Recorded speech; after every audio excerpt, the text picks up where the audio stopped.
నమస్తే, నేను మధు. ధర్మో రక్షతి రక్షితః. ధర్మాన్ని కాపాడాల్సిన వాళ్ళే అధర్మం చేస్తే ఇక వాళ్ళ దారి ఎలా ఉంటుందనేది ఇప్పుడు ఒక ఎగ్జాంపుల్ అయితే బయటపడింది. అనిల్ కుమార్ సింఘాల్. సో ఈయన విషయం ఇప్పుడు తెర మీదకి వచ్చింది. అసలు ఏం జరిగింది ఈరోజు మనం తెలుసుకుందాం. ప్రస్తుతం మనతో పాటు ఉన్నారు senior journalist doctor Durga Vadlamani గారు. వారిని అడిగి మరిన్ని విషయాలను తెలుసుకుందాం.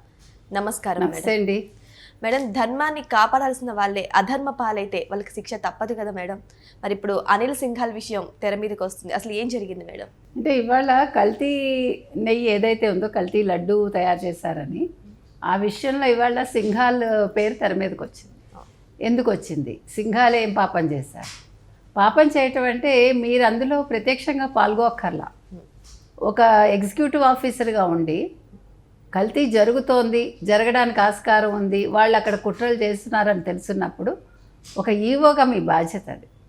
ఒకవేళ మీకు అప్పటి ఆ పరిస్థితులు అనుకూలించకపోతే అనుకుందాం, మీకు వాయిస్ వినిపించడానికి అవకాశం లేకపోతే మీరు కేంద్రానికి లేఖ రాయొచ్చు. మరి ఎందుకు చేయలేదు? సర్లే, నా దాకా రాలేదు. ఇప్పుడు ఈ నిర్లిప్తత అనేది ఎంత దూరమైనా వెళ్తుంది, ఏ విషయంలోనైనా.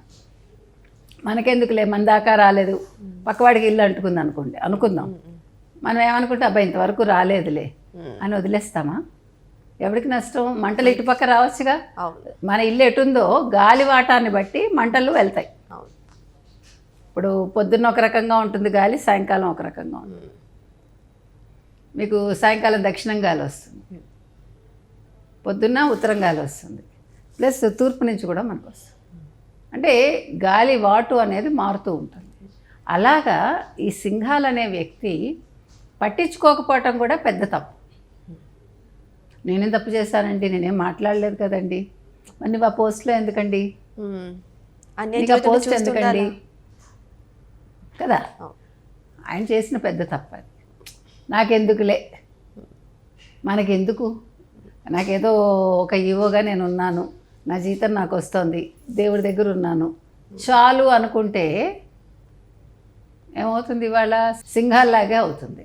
తప్పు చేయడం కన్నా కూడా మేడం, తప్పు జరుగుతుంటే చూస్తూ వదిలేయడం కూడా అది పెద్ద తప్పు. అవును, ఎవరైనా ఇప్పుడు ఏదైనా అంతే కదా. దొంగతనం చేసిన వాడిది అంత తప్పు, చేయించిన వాడిది అంతే తప్పు కదా. ఇది అంతకంటే పెద్ద అపచారం.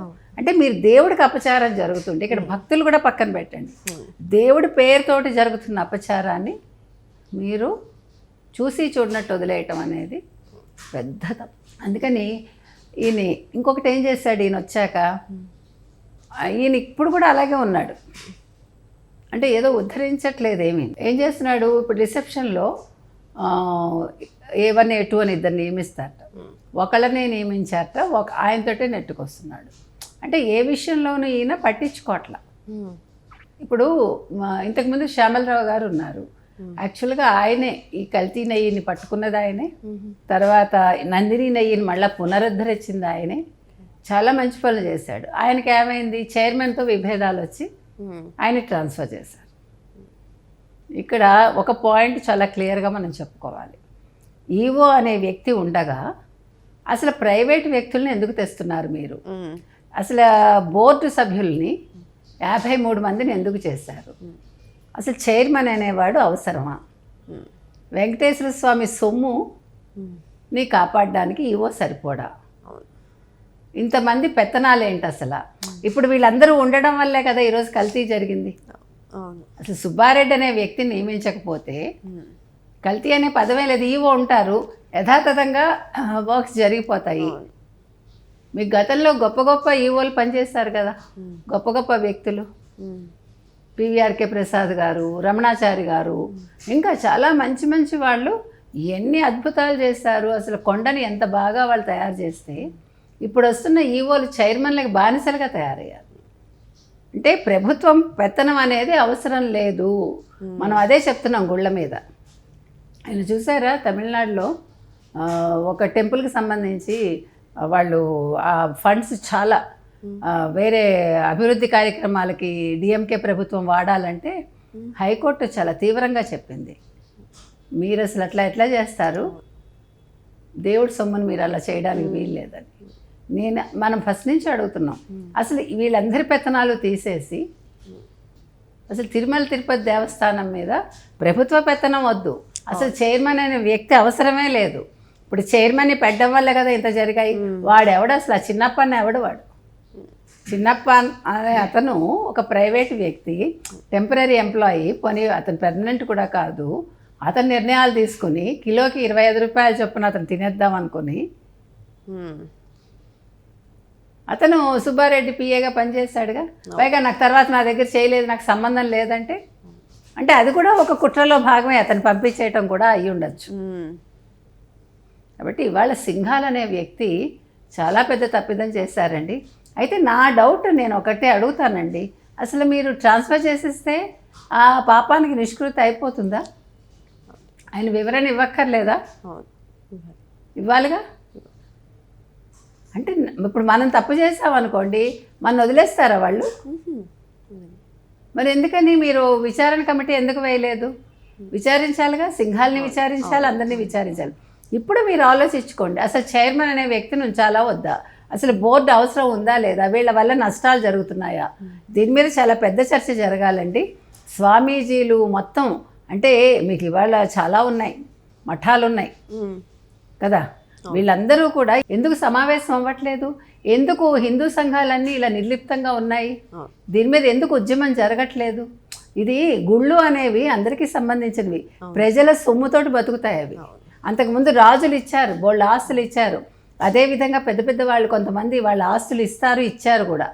మరి ఇంత ఆస్తులుండి ఒకప్పుడు అసలు ఏమంటారు, ఎక్కడా పడుకోవడానికి దారి అయితే గుళ్ళల్లో పడుకునేవాళ్ళు. ఈరోజు గుళ్ళోకి వెళ్ళటానికి మనకు అవకాశం లేకుండా ఉంది. మీరు అడుగు పెడితే మీకు ఖర్చే అక్కడ.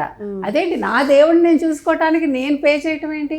ఎందుకు మనందరికీ ఆలోచన రావట్లేదు? ఒక పూజారికి జీతం ఇవ్వడానికి ఏడుస్తారా మీరు? జీతాలు పళ్ళల్లో మీరు డబ్బులు వేయకండి అని చెప్తారా? మీరు కావాలంటే చూడండి, ఆంధ్రప్రదేశ్ గుళ్ళకి వెళ్ళి నేను చాలా గుళ్ళల్లో చూసా, అతను కొడుతూ ఉంటాడు. ఆ గుడికి సంబంధించిన అతను మేబీ ఇదే ఈ ధర్మకర్తలు ఎవరో ఉంటారు కదా, మనకు తెలియదు వాళ్ళు ఎవరో, తెల్ల బట్టలు వేసుకుని ఉంటాడు, ఇలా కొడుతూ ఉంటాడు. ఎందుకంటే ఆ హుండీలో డబ్బులు వేయమని, పూజారికి ఇవ్వకుండా. నేను చూశాను, నేను ఆశ్చర్యపోయా. మరి మీరు పూజారికి జీతము ఇవ్వకుండా సరిగా అతనికి పళ్ళెల్లో వేయొద్దని చెప్పడానికి మీరెవరు? భక్తుల ఇష్టం అది. ఆయన బాగుపడిపోతున్నాడు అంటారు ఏమన్నా అంటే గుడిలో పూజారిని. ఇప్పుడు ఆ విద్వత్తుకి మనం డబ్బుతో కొలవగలమా? అస్సలు. ఇప్పుడు ప్రతి ఉద్యోగానికి ఇంతని ఉంది కదా, అంటే వేదాలు చదువుకుంటే వాళ్ళకి మీరు 10,000 5,000 ఇస్తారా? ఎంత అన్యాయం అది. గుళ్ళో ఫాస్టర్స్కే మీరు 10వ భాగం ఇవ్వాలంటున్నారు ఒక్కొక్కళ్ళును. అవును, నేను అంటున్నది అది. అందుకని ఇవాళ పెద్ద చర్చ జరగాలండి. అసలు చైర్మన్ ఉండాలా అక్కర్లేదా? అసలు ఎందుకు ఈ పాలక మండలి ఎందుకు? మరి గతంలో పాలక మండలి ఏం చేసింది కల్తీ నెయ్యి వ్యవహారంలో? వాళ్ళు ఎందుకు నోరు మూసుకుని ఉన్నారు? ఇవన్నీ కూడా బయటికి రావాలి ఒకటి. రెండోది ఏమంటారు, వీళ్ళందరూ కూడా ముందుకు వచ్చి హిందువులందరూ కూడా దీని మీద ఒక పెద్ద ఉద్యమం అయితే జరగాలని నేను కోరుకుంటున్నాను. సో ఏదేమైనా సరే కలియుగ దైవమైనటువంటి వెంకటేశ్వర స్వామి ఆలయంలోనే ఈ నెయ్యి కల్తీ వ్యవహారం ఇప్పటికే తేలకుండా ఉంది. అయితే మరి అనిల్ కుమార్ సింఘాల్ని కూడా ఎంక్వైరీ చేసిన తర్వాత ఎవరైనా ప్రముఖుల పేర్లు బయటకు వస్తాయా, అసలు ఏం జరిగింది అనేది కూడా బయటకు వచ్చే అవకాశాలు కూడా ఉన్నాయి. మరి ఇటువంటి కల్తీ నెయ్యి వ్యవహారాన్ని ఊరుకునే వదిలేయకుండా హిందూ తత్వం అంతా ఒకటే అన్నట్టుగా, హిందువులంతా ఒకటే అన్నట్టుగా మమేకమయ్యి అందరూ కూడా ఉద్యమం చేయాలని కూడా ప్రజలు కోరుకుంటున్నారు. మరి వెయిట్ చేసి చూద్దాం ఇది కొలిక్కి వస్తుందా రాదా అని. Thank you so much. Thank you.